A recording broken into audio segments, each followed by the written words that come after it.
Hi, in this video I'm going to show you how to properly resize an image in Microsoft Word. I'm going to show you how to do it properly and not like this.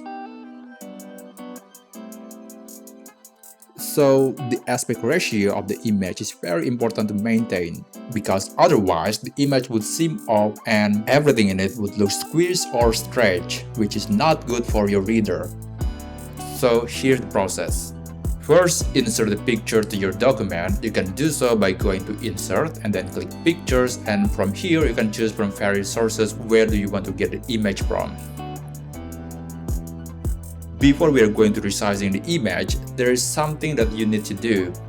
You need to set the text wrapping for the image, as resizing the image would affect the entire document. So to change the wrap setting, you need to right-click on the image and then select Wrap Text. And from here you can choose from various options. In this video I'm going to choose square, but feel free to choose anything else.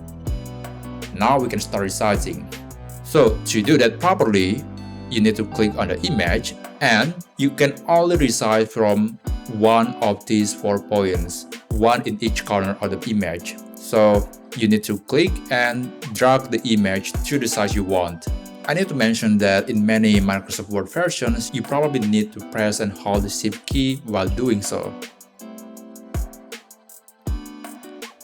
And there you go. You have successfully resized an image. While it's perfectly okay to resize something big into a smaller version, there is one little caveat when you try to resizing a small image into larger dimension.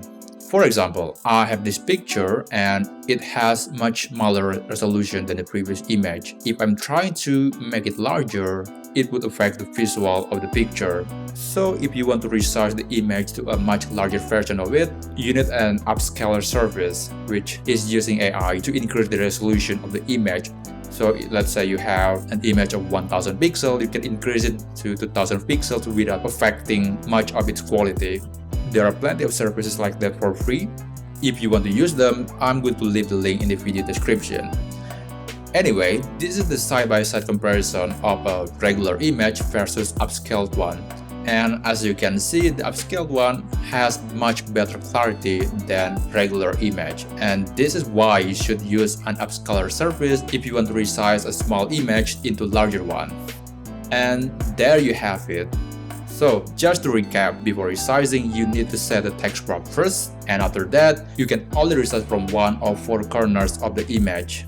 And that's how you can resize while maintaining the correct aspect ratio. And that's pretty much it. I hope this video helps you, and thank you for watching.